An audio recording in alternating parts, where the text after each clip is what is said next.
Hello everyone, আজকে Debjani art ক্রাফটে নতুন একটা ক্রিয়েশন নেম প্লেট আমি কিভাবে বানাই সেটাই দেখাবো। এটা একটা লেপার নাটের ওপরে কাজ। লেপার নাট অনেকে অনেক রকমভাবে করে, আমি আমার মতো করে মডিফাইড করে কিছুটা করার চেষ্টা করেছি। কাজটা করার জন্য 4 ইঞ্চের একটা MDF প্লেট নিয়েছি আর নিয়েছি মোল্ডেড ক্লে দুটো পার্ট আছে, হার্ডেনার আর রেজিন। দুটো পার্ট থেকে সমান পরিমাণে নিয়ে ভালো করে মিক্স আউট করে মাটিটাকে বানাতে হয়। ক্লেটাকে এখানে রোল করে ঠিক মতো মাটির সুতো বানিয়ে নিতে হবে। এটা করার জন্য তোমরা প্লেট ব্যবহার করতে পারো বা হাত দিয়েও করা যায়। প্রথম আমার অসুবিধা হতো, হাত দিয়ে কোনোটা মোটা থাকতো, কোনোটা একটু সরু হয়ে যেত। তো প্রথমে আমি বোর্ড দিয়েই বানাতাম, এখন আর বোর্ড দিয়ে করার দরকার হয় না, হাত দিয়েই হয়ে যায়। তারপর আমি নামটা লিখে নিয়েছি, এখানে নামটা ছিল দি। তারপর মোল্ডেড ক্লেটাকে শুকানোর জন্য আমি কিছুক্ষণ রেখে দিয়েছিলাম। এটা খুব তাড়াতাড়ি শুকিয়ে যায়, মোটামুটি 1 ঘন্টার মধ্যে অনেকটা শুকিয়ে আসে। তো তারপরে আমি কালারটা করে নেব। সবুজের দুটো শেডকে আমি ইউজ করেছি, একটা ডার্ক গ্রিন কালারটা আর একটা ইয়েলোইশ যে গ্রিনটা আছে সেটা। তার সাথে আমি আরেকটু ইয়েলো মিশিয়ে নিয়েছি যাতে ইয়েলোর পোর্শনটা একটু বেশি থাকে।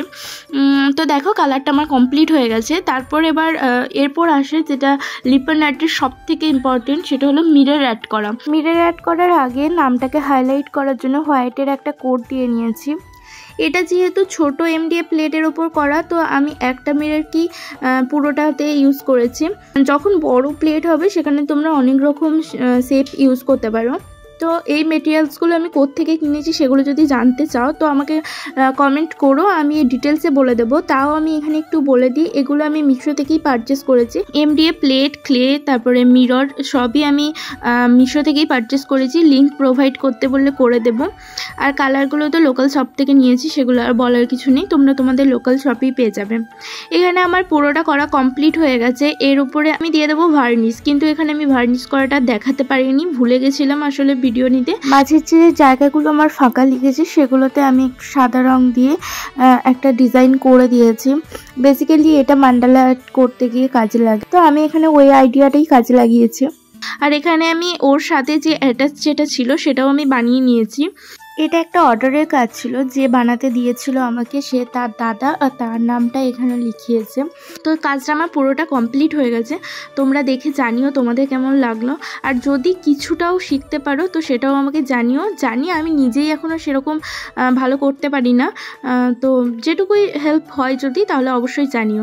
এখানে আরও অনেক কাজ ছিল যেটা আমি তোমাদেরকে ভিডিওতে দেখাতে পারিনি, যেমন সুতো অ্যাটাচ করা, তারপরে নিজের টাসেলটা বানানো, টাসেলটাকে প্লেটের সাথে অ্যাড করা, অনেক কিছুই আমি দেখাতে ভুলে গেছি বা ভিডিও নিতে ভুলে গেছি। নেক্সট টাইম ডিটেলস ভিডিও দেব। আর এই যে কাস্টমাইজ জিনিসগুলোর অর্ডার আমি নিচ্ছি, চাইলে অর্ডার দিতে পারো। তো চলো আজকের মতো এতটুকুই, টাটা।